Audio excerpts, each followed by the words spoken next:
FML Radio. Hey there, and welcome to FML Radio's first live episode. Big thanks to Khenry for helping me put this together. We're super excited to give this a try. Khenry, you want to give us a little bit of an idea of what we're doing here? Yeah, we're running through a Discord server, something, can't remember quite the name, but in my D4 league last year, we used it a little bit to chat, and we just got done doing the national team election debate, running that all text. We're giving this live show a try here, and I think it's going to work really well going into the future, seeing what cool things we can do with recording people live, get some nice guests, and some buzzer beater interaction overall. Yeah, so we just really wanted to try to get the users involved with something new. A lot of people are looking for an app, and that doesn't really look like a possibility. So we thought a podcast would be kind of fun. We'll try and get it to get better as we go. We're not exactly 100% on it yet, but we'll open to ideas. Looking to make it about 15 minutes each time, so it'll be fun. But I'm Chek. My team's the Flash Mashers, just promoted to the NBBA. I'm super excited about that. I've been playing since season 11, so it's like 6 years. Holy cow, it's been a long time. I've been playing since season 22, Shrewsbury Honey Badgers, making a lot of money off selling a couple draftees. I was featured on one of the previous FML radios talking about the draft, but really excited to be part of this, talk to some managers, get some excitement going for buzzer beater and the community in general, and especially some of the people that we're going to talk to. Our first guest that we're going to have on today later, Tuff, the manager for the USA Under-21, just great people to talk to and getting a different perspective and a little bit something different with being able to actually hear them go through what makes them excited for the game and for, in particular here, the Under-21. Yeah, I mean, I think it's super fun just to hear another manager's voice live. It's way fun to talk about buzzer beater with somebody that knows what they're talking about. So we're super excited. We're going to get started here. I think I'm going to bring Tuff onto the show and let him introduce himself. What up? Hey, you want to go ahead and let everyone know who you are? What up, y'all? My name is Tuff, manager of the Mountain Eagles. Been around here since season 19. Ended up taking over for the U21 team around season 34, and I've been working hard on trying to get us back to the gold medal. So yeah, just want to tell us a little bit about your club, the Mountain Eagles, really quick. My Mountain Eagles, they center around Jerry Vincent, a national team prospect. He's one of the top prospects for the national team right now. He's close to getting 105 skill points. He's almost there. I'm about to start pounding his big skills and just make him enjoy Division 4. Yeah, I'm just staying here for Division 4 real quick, and then I'm just going to promote up quickly to be able to sustain his salary as I keep training him. So moving from your club team to the Under-21, it's going to be a world season, just came off of a great Americas season. What's different moving into worlds in general, and how is that different from continentals? And who are a couple prominent players that look like they're kind of locks to make this team, and what are your expectations for this worlds? Well, the difference between worlds and Americas is talent. There's way more talent and way more competition to face, because in America you don't face Spain, you don't face France, you don't face Italy. You also don't face teams like Serbia and China. And then another reason why it's different from America is that it takes more strategy to compete. Like, you can't just say, let's run and look inside every game, because that's going to get you some L's. And then for a couple of our players, I think Tom Kahn and Terry Roby are our two best players for the team right now. Terry Roby is our best player by far, and he's a very complete guard. And Tom Kahn's a very good big man and both players have been trained nicely by one of them by this newest D4 team, and then we also got Kahn being trained by a foreigner, even though Americans don't think players. I don't know. As long as people train the best players, we should be fine. And I think one of our goals for this season should be getting a gold medal. It should always be winning the gold medal. We'll try our best, and we'll work diligently in order to win Worlds this season. It's gonna be tough, but hey, you just gotta do what you gotta do. Yeah, I'm looking at Tom Kahn right now. He looks really impressive. He's already got a $49,000 salary, and he's 21. That's nuts. Looking like he's being trained by a team from Finland. I could use a player like that. You've had a lot of help, Tough, with the U21 team. Are there any managers in specific that you can think of that deserve a shout out for their efforts? Yeah, shout out to Furious K. He my match scout. He does very well looking at opponents and analyzing the numbers and crunching them and helping me out with tactics for games. I also want to shout out our main scouts, Oreo Dunker, Rapper, and they've all been working hard, helping me get the Bronson updated, and I also like to thank all of our scouts as well. Yeah, speaking of the Bronson Tough, since, as you said, on the offsite, you're initiating that, and on the actual buzzer beater site, you've got a thread started for that. Explain to the listeners who maybe don't know, what exactly is the Bronson, and what are you hoping to accomplish with that? Well, the Bronson is a huge database that consists of all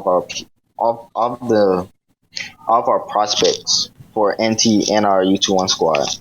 We have them sorted by guards, bigs, and forwards, and then we also have a Hall of Famer tab by itself that puts certain players on the NT track.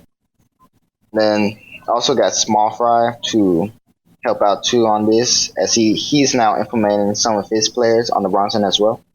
The end goal is to have a huge database that is updatable for everybody, and it'll help us a lot in getting training plans done and getting certain players on certain levels that we haven't achieved yet. So with all the players on the Bronson, you have a pretty good idea of how competitive our team is going to be. What do you think our chances are for winning the World's Trophy this season? I think they're pretty good. Of course, you still don't know teams about like Spain and Italy. They're going to be our toughest opponents, but there's also a few surprise teams up in there like Taiwan and Serbia as well, who beat us last season with a star small forward. Yeah, I actually got to interview the manager for the Italy U21 team, NDR. He had a lot of things to say about their success. I think one of the biggest things he mentioned was just that Italy is the biggest buzzer beater community. They have more users than any other country, which I don't think a lot of people realize, because the U.S. isn't quite as dominant in buzzer beater as we are in basketball in real life. There's gonna be some tough competition coming up. Oh yeah, and one more thing, I want to say that I would like to get more people involved in the community, like not just with scouting, but also training players as well. Like if you think you have a player that looks nice with U21, come on down, PM me, PM my scouts. They'll help you set up a plan for him and hopefully get him on the team. I, for one, am super excited to watch the U21 team play this season. And you're doing a great job, Tough. But we are going to move on to the next segment of this show. We're just going to talk about some general news for the season coming up. Henry, do you want to talk to us about the national team debate we just did? Yeah, we actually just finished that up not too long ago and got that posted on the site not long ago for anyone looking for that. FML Radio national team debate. First one that's been done, a little bit more organized than in the past where there's just a huge thread of people going back and forth. Maybe there's a little bit of trolling, but this way it just kind of keeps the top two candidates as we saw them with Isaiah and Dwight Coward, and they were both gracious enough come on here. We actually used this same app to go through and went back and forth, had a couple of just basic debate rules. I don't think the USA is going wrong with choosing either one of them. They've both had basically great campaigns that they've been running, getting some endorsements from a number of different managers. Isaiah, obviously the current national team coach, and Dwight Coward, who we'll talk about a little bit later with new NBBA teams, has had a pretty meteoric rise getting to the NBBA in just 5 seasons. But I don't think the USA really goes wrong selecting either one of them. But that election is ending here in the next day or two. So if you are from the USA listening to this, make sure you go get your vote in, whether it is for Isaiah, Dwight Coward, or one of those other managers that you see would be fit to lead our country's national team. What I like about both the managers is that they've both talked about getting multiple people involved. I think it's important to understand that the national team isn't a one-man show. there's a lot of work that goes into it on the back end through the offsite. And I've been trying to pay a little bit more attention myself to just the ideas that people bounce around. So I'm super excited to see one of these two guys try and lead us to a gold next season. One of the ideas I definitely liked coming out of them was Isaiah was saying that he wants to get more people involved with it, which is every national team and under 21 coach. They always want more people involved. It takes a lot off of them. But Dwight Coward was talking about having elections for some other staff. And I don't think we necessarily need elections, but I like the idea of what that kind of leads to, having more of a cabinet of managers around that they particularly select to. I think we kind of have that already right now with, you see some of those guys like Oreo and Rapper kind of being more head scout type of managers on the offsite, but maybe giving them a title with it, I don't think is a bad idea to kind of see them as a cabinet with the national team or under 21 scouting. In addition, coming up, we're starting the new season, and I think we're going to see a couple of changes. I know we've been talking in the BB Global Forum about the micronation debate. It'll be interesting to see if any changes are put into place with that. I'm hoping that the BBs, at least in the news, address where that's at. I've been very vocal on the forums about where I see the merger and how I would like that to go, with a kind of a world merger more than just fixing some of the micros. But whatever they do, I'm sure they're going to do whatever's best for the game. All changes come with a little bit of backlash, but I do think they're going to do what's best for the game. There's some other changes are, if anyone's watching a lot of what Wolf puts on there, he wants a lot of inside shot salary changes. We could see some of those. They've in the recent past, they've lowered shot blocking and they've lowered jump range as well to kind of minimize the look inside dominance. It's always interesting to see what the changes they have come at the beginning of the year. Maybe a new tax that was instituted last year. So I'm just really excited to see where this news is coming. Yeah, I think there could easily be a salary change. I mean, we just saw they ran the salaries for the new season and they were a bit under what they were expecting, so they recalculated it. I think that could be a result of them making some changes to that. I don't know. We'll have to wait for the news post to come up. That'll be fun to see. I think is probably some future changes. They just didn't want to do it this season yet. That would make sense. Tough. Do you think a micronation merger would affect the U21 team very much? I honestly don't think so, because we still got the powerhouse teams like USA, Spain, Italy, France, China. Those teams will not be affected much, but there'll probably be some more competition on the lower end of the U21 scale. Like, actually have some nice competition, like with Africa and the other micronations like Japan and somewhere around Asia and all that stuff. Well, on the other side of the spectrum, of the BB spectrum, we're going to talk a little bit about the NBBA. Henry, do you want to start that off? Yeah, we'll go ahead. There's flash matches. There's 4 new NBBA teams that we're going to talk about. One of them has been mentioned already, Orlando Tragic, owned by Dwight Coward, who's running for national team manager. And as I said earlier, they've kind of had a great run. He's been around for, I think it's about 20 seasons now, but really started picking things up about 5 seasons ago, making a run through the leagues, and just 5 seasons ago, jumping all the way to the NBBA. But from looking at his team, see if I can get this sorted correctly already, make sure. Yeah, only $69,000 is his top salaried player. He definitely has to change that if he's going to look to be competitive in the NBBA, because he's not putting together a team of just all small forwards. He looks like a good D2 team, but I don't think he's going to, if he keeps his roster exactly as it is, I don't think he's going to last long in the USA's top league. And another team who we happen to be talking to, Flash Mashers, owned by Chek, and I just think, you know what? Great team that moved up. And I want to know what you're doing spending almost $5 million on a couple 34-year-olds. Do you think those guys are any good? I was actually so nervous after I bought them. I'm actually running a negative 244,000 deficit right now each week. That'll change, of course, once the new arena bonus kicks in, the new merchandise, the new TV contract, but they are really expensive. They're really good right now, and I have a career extension trainer. I'm hoping to keep them viable for a season or two.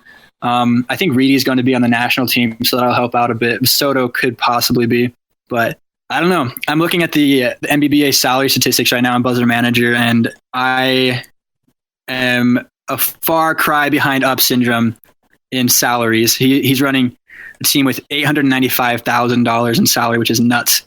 But right now I'm second in salary, so I'm hoping I can just make enough money to keep that up. What if worst comes to worst for your team, like injuries or some sorts like that?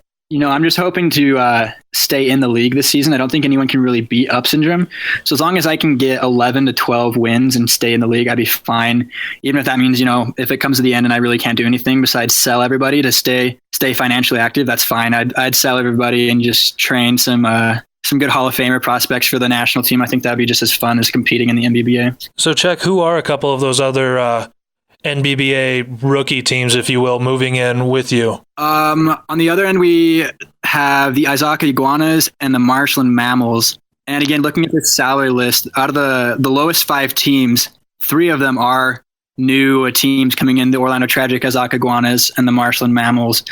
But that being said, I think when you move up, you have a lot of potential to grow. You have so much revenue coming in from the promotion bonus and from the attendance bonus you get from being in a new league.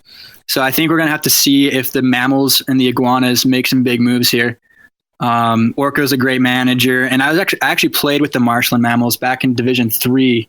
So they're both good managers. I would definitely expect to see them make some big moves here soon. It definitely looks like because you've already made a couple big moves. If those other 3 fresh NBBA teams make some moves, especially the Tragic, as I said, with under 70,000 as their top player, if they make some moves, I think they'll stick around, or they're just going to stick around for a season to try to pick up a whole lot of money with that promotion bonus and go right back down to 2. Yeah, it's really hard for new teams to stay in the NBBA. There's just so little room for error at that end of the competition. It'll be fun. Looking forward to a good season. While we're on the topic of the NBBA, there's a thread in the forums I started. There's a predictions contest. So if you want to win a season of free supporter, go check that out.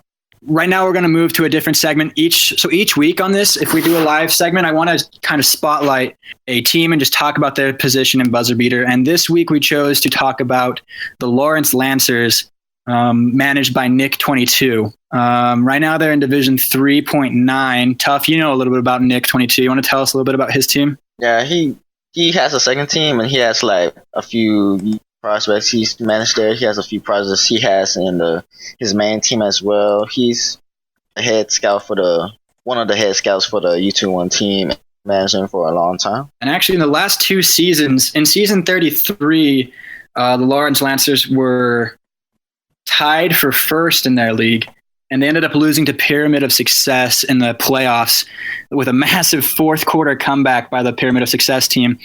And just last season, season 34, they were again ranked number 1, and they fell to Bowl Knights in the semifinals. So I know Nick said he's pretty disappointed in that, and he's looking to make some improvements this season and see if he can't promote, finally get that D2 position he's been looking for. Looking at his team, he's got a good team. I think if he just makes 1 or 2 little changes, he obviously knows what he's doing training-wise, but Nick 22 is a good manager. I think losing twice in a row as the 1 seed is just bad luck. You can't even say anything about being a bad manager in that case, but I think this is his year. I think he does make it up to 2. It's too early to say, but I think this is Nick 22's year. Yeah, I mean, he's got a couple trainees, Plummer, Foyetta, Vernon, and Chavez. Not super high potential trainees, but it looks like they have enough room to improve to give them that extra edge. I've always found training helps you promote because you can carry a little bit more talent than your salary shows, which is a nice help when you're trying to get out of there. Yeah, so we'll let Tuff head out now. Thanks for coming on, Tuff. All right, thank you. Go USA. Yeah, good luck this season with U21. We'll see you later. Thanks, Tuff. All right. So just to wrap up, we're really open to any sort of ideas that you listeners may have for the show. If you want to have your team be on the spotlight section, just send us a BB mail. We'd be happy to do it. We're looking to include teams from all different divisions.